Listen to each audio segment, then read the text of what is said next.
Bonjour, nous sommes en 2021. Nous sommes dans le site de l'Institut Docteur Angélique et dans une série de vidéos au terme de la théologie qui consiste à lire l'Écriture sainte et en particulier ici le livre des Proverbes. Une série de proverbes à partir du chapitre 10 des Proverbes qui permettent d'aborder tous les sujets en théologie pratiquement. Et je voudrais commenter le proverbe 17.3. La fournaise pour l'argent, le fourneau pour l'or, pour éprouver les cœurs, Dieu. Depuis le XVIe siècle, il faut le reconnaître, il y a eu dans l'Église une crise. Certains ont dit, il n'y a pas de purgatoire, il n'y a pas de purification. Ce n'est pas vrai. Il suffit, parce que Dieu a tout accompli à la croix, sans exception, tout est achevé. Il suffit simplement, comme des enfants humbles, de recevoir avec confiance ce salut, et il nous sera donné. Et nous sommes, nous, en ce qui nous concerne, frappés par les conséquences du péché originel, qui de toute façon nous laisseront pécheurs. Et parce que nous croyons en Dieu, nous savons que nous sommes sauvés. Ça, c'est la théologie qui est sortie de Martin Luther. Martin Luther qui avait lutté toute sa vie, toute sa jeunesse, contre des péchés en lui, qui n'arrivait pas à les vaincre. Il était addict de certaines choses. Et donc, cette théologie-là l'avait purifié, l'avait vraiment, je dirais pacifié, je dirais plutôt que purifié, pacifié. Il l'avait trouvé dans l'Écriture, où il est marqué souvent « Ta foi t'a sauvé ». L'avantage d'une thèse comme cela, quand elle est imposée à l'Église et que l'Église peut vraiment sérieusement, autour de son magistère, à savoir le pape, et d'un concile y réfléchir, c'est que la vérité est enseignée par ailleurs beaucoup plus précisément. Et c'est ce que va faire le Concile de Trente. Et le Concile de Trente va dire, mais la foi certes, elle conduit au salut, mais en ce sens-là, que sans la foi, on ne peut pas réaliser l'alliance nouvelle. Et l'alliance nouvelle, elle n'est pas simplement dans la confiance. Elle est tout à fait comparable, dit saint Paul, à un mariage d'amour. Et un mariage d'amour, ce n'est pas un mari tout-puissant qui dit oui le jour du mariage, et une femme toute soumise et toute humble, toute obéissante qui reçoit pacifiquement et paisiblement dans la confiance ce oui. Non, c'est un oui réciproque. Et l'alliance nouvelle, elle fait de nous des personnes qui aimons en retour. Alors, est-ce que le Christ a tout accompli? Eh bien, pour sa part d'alliance, oui, il a tout accompli. De la part de Dieu, il est venu le premier nous chercher après la trahison d'Adam et Ève. Et vraiment, le oui, il est entier et plénier. Quant au oui de l'humanité, eh bien, il doit se réaliser en chacun d'entre nous. Et c'est un oui d'amour. La confiance est certes fondamentale, et aussi la foi dans le sens de la connaissance de Dieu. Comment pourrait-on aimer celui en qui on n'a pas confiance et qu'on ne connaît pas? Mais ceci, ce sont des dispositions, comme on le voit dans le mariage, une épouse qui a confiance en un homme, qui connaît son cœur, mais qui refuse de l'aimer. Ça ne va pas donner un mariage. Par contre, si elle consent, et oui, elle s'engage, alors elle va rentrer dans un cycle qui s'appelle le mariage. Et quant à dire que là, quand tout est fait, quand la charité est réciproque, tout est accompli, bien sûr que non. Et nous l'expérimentons, nous, pour nous humains, tout se passe dans le temps. On le sait très bien, il n'y a qu'à regarder les jeunes hommes, les jeunes femmes. Au début, qu'est-ce qui fait qu'on se dit oui? Eh bien, il y a une grande partie du plaisir qui attire l'un vers l'autre. Je me rappelle d'un jeune homme qui m'avait dit « Je l'aime plus que tout, et quand bien même aurait-elle été différente, physiquement, grosse, laide, etc., je serais avec elle. » Et je lui avais répondu « Imagine quand même qu'elle ait pesé 180 kilos et qu'elle ait eu par exemple un problème hormonal avec de la barbe là. Tu serais avec elle malgré la pureté de son âme? » Et là il avait ri en disant « Ben non, je ne serais même pas allé la voir. » On le voit bien, c'est comme ça. Nous commençons, dit Aristote, souvent nos amours par l'attraction et le plaisir. Et puis, en même temps, il peut y avoir un amour qui est utile parce que quand nous épousons par exemple un homme qui est riche par ailleurs, tout en étant gentil, beau et tout ça, on l'aime pour lui-même, d'accord, mais il est riche, c'est tout de même un avantage. Eh bien, tout au long d'une vie, il va falloir que cet amour humain se purifie, et on le voit bien. Les circonstances de la vie sont faites pour. Le plaisir, au bout de 2-3 ans, dans le cœur de la jeune femme, eh bien le plaisir sentimental s'étiole. Ça ne veut pas dire qu'elle n'aime pas, mais ça veut dire que si elle a confondu le plaisir de l'amour et la personne qu'elle aime, alors elle s'en va. Si au contraire elle reste, ça va être des épreuves terribles qu'on appelle la nuit des sensations. Mais si elle reste fidèle et que le mari l'aime de tout son cœur, alors le couple va approfondir son amour. Et puis, si un jour arrive la pauvreté, ou alors si le mari commence à entrer dans les handicaps de la vieillesse et que elle ne part pas, elle reste fidèle, et pourtant Dieu sait si la vie passe vite et si, je dirais, les rêves de la jeunesse sont loin, si elle reste fidèle cette épouse, alors on peut dire qu'elle se met à aimer honnêtement.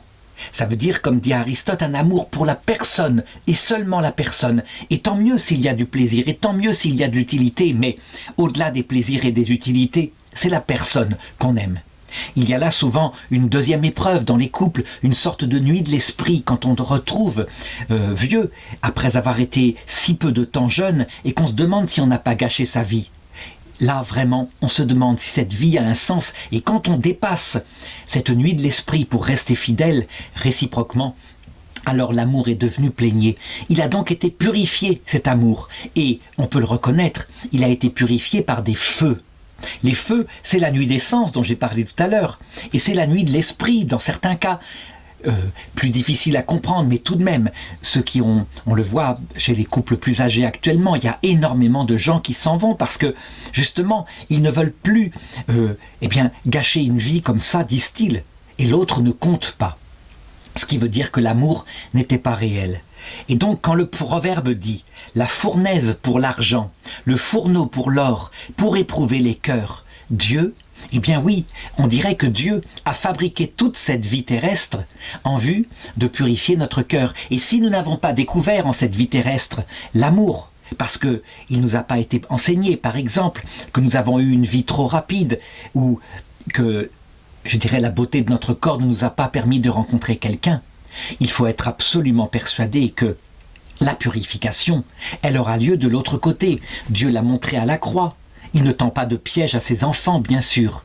Et donc l'Église catholique a toujours dit que la purification, dans le rapport avec Dieu, qui consiste à l'aimer véritablement pour lui-même, eh bien, si elle n'est pas achevée en ce monde, elle s'achèvera dans l'autre, qu'il y a prévu pour cela des purgatoires. Alors, les protestants ont dit « mais vous avez inventé ça au Moyen-Âge » et les catholiques ont répondu « pas du tout ». C'est venu de la réflexion du peuple juif.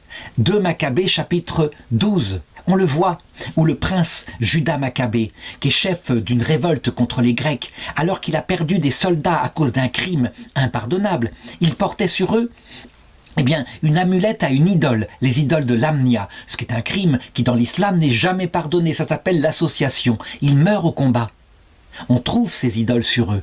Eh bien, loin de penser qu'ils sont damnés pour l'éternité, Judas Maccabée offre une récolte qu'il fait auprès des soldats, donc de l'argent, pour qu'au temple on puisse offrir pour eux un sacrifice et que leurs péchés leur soient pardonnés. C'est quoi si ce n'est le purgatoire et l'indulgence de Dieu qui comprend bien notre situation terrestre, la fragilité de notre être? Alors, on pourrait se dire, mais il y a quelque chose de contradictoire là-dedans. D'où viennent ces luttes, ces pulsions qui nous font pécher au jour le jour, qui nous font aimer d'abord pour le plaisir? Est-ce que ça ne vient pas de Dieu lui-même? Oui, bien sûr, les conséquences du péché originel, Dieu nous les a imposées après le péché originel. Il aurait pu ne pas les imposer. Il aurait pu faire qu'on garde une espèce de maîtrise de son corps et de sa sensibilité parfaite. Il ne l'a pas voulu. Et pourquoi ? Pas pour nous tendre un piège, bien sûr, mais pour procéder, comme le feu, à une purification ultime que saint Paul raconte. Il dit « Une écharde m'a été mise dans ma chair. 3 fois de suite, j'ai demandé à Dieu qu'il me la retire. » Cette écharde, qu'est-ce qu'elle est? Certains ont pensé que c'était une maladie, peut-être. Mais plus probablement, disait Marthe Robin, c'était ces tentations qu'ont tous les hommes, peut-être des tentations sexuelles qui faisaient qu'ils regardaient comme ça, comme les jeunes hommes énergiques comme lui ont souvent. Est-ce que c'était par rapport à l'argent, donc la convoitise de la sécurité? Pas vraiment. Saint Paul, on peut dire, ayant vu Jésus-Christ, avait tout renoncé. Est-ce que c'était du côté de la gloire? Probablement. Il avait un tempérament comme ça, et il ne se laissait pas marcher sur les pieds. Donc il aimait qu'on le respecte. Il a fallu du temps pour qu'il n'espère plus cela, qu'il se contente d'être serviteur de Dieu. Eh bien, si Dieu a mis dans l'âme psychique de saint Paul, des révoltes, elle n'obéit pas à son esprit. Et il le dit, je fais ce que je ne voudrais pas, et ce que je ne voudrais pas, je le fais. Donc il est dépassé parfois par ses passions. Eh bien, c'est pour vaincre un ennemi suprême. Et il le dit lui-même, j'avais reçu tant de révélations, c'était afin que je ne m'enorgueillisse pas. Il le dit 2 fois, pour que je ne m'enorgueillisse pas. C'était fondamental, parce qu'il y a en nous une pulsion fondamentale qui, pour le coup, n'est pas d'ordre sensible, elle n'est pas dans notre âme sensible, comme le besoin de sécurité, de valorisation, le besoin de plaisir. Non, elle est dans notre esprit, surtout pour quelqu'un comme lui, intelligent. Se croire plus intelligent que Dieu, l'orgueil. Et vraiment, quand il tombe sur des péchés de fragilité, indignes d'un esprit intelligent comme lui, alors il comprend qu'en fait, sans Dieu, il ne peut rien faire. Tout cela est purification, donc Dieu les a voulu. Il a tout préparé dans ce monde, de telle façon que fournaise pour l'argent, fourneau pour l'or, pour éprouver les cœurs, Dieu. Et pour ceux qui le nient, eh bien voilà un texte de saint Paul où il le dit explicitement. Il le dit en 1 Corinthiens chapitre 3 verset 11 et il reprend très exactement ce proverbe. De fondement en effet, nul n'en peut poser d'autre que celui qui s'y trouve, c'est-à-dire Jésus-Christ. Et Jésus-Christ, il faut croire en lui, mais il faut l'aimer. Il l'a dit, ce n'est pas simplement en disant passivement « Seigneur, Seigneur, Seigneur », qu'on entrera dans le royaume des cieux. Mais c'est en faisant la volonté de mon Père qui est dans les cieux. C'est donc un amour, et l'amour, eh bien c'est efficace. Comme l'amour d'une épouse qui serait vautrée sur son canapé toute la journée en disant « Je t'aime mon chéri » et qui ne fait rien, et la maison est dégoûtante et les enfants ne sont pas soignés du tout. Eh bien, ça ne serait pas bien. Non, l'amour, il se prouve par des actes d'amour. De même, un époux qui dirait « je t'aime » et il est toujours prêt pour l'aimer quand il s'agit d'être au lit, mais qui ne fait rien pour elle, jamais. Jamais il ne vient la chercher, elle fait des heures pour revenir de son travail, par exemple. Alors, c'est pareil, comme disait Dalida, parole, parole, parole, ce n'est pas de l'amour. C'est dire « Seigneur, Seigneur, chéri », c'est des mots, ça ne vaut rien. Et donc, il le dit. De fondement, il n'en est pas d'autre que Jésus-Christ, que si sur ce fondement, donc lié à de l'amour, on bâtit avec de l'or, de l'argent, des pierres précieuses, du bois, du foin, de la paille, l'œuvre de chacun deviendra manifeste. Le jour, en effet, la fera connaître. Le jour, c'est l'apparition du Seigneur, quand tout sera révélé sur tous. Car chacun doit se révéler dans le feu, et c'est ce feu qui éprouvera la qualité de l'œuvre de chacun. Oui, pour le moment, fort heureusement, nous ne voyons pas comme notre cœur est sale.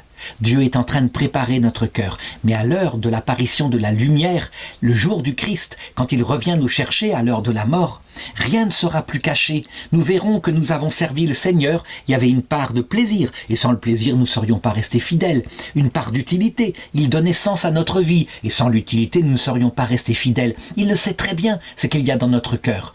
D'où le fait qu'il n'envoie pas forcément tout de suite la nuit de l'esprit. La nuit des sens très souvent, quand même. Ça, cette purification-là, les chrétiens peuvent la vivre. Mais la nuit de l'esprit, ça veut dire, comme l'a connu Sainte Thérèse de l'Enfant Jésus, ne plus même savoir si Dieu est.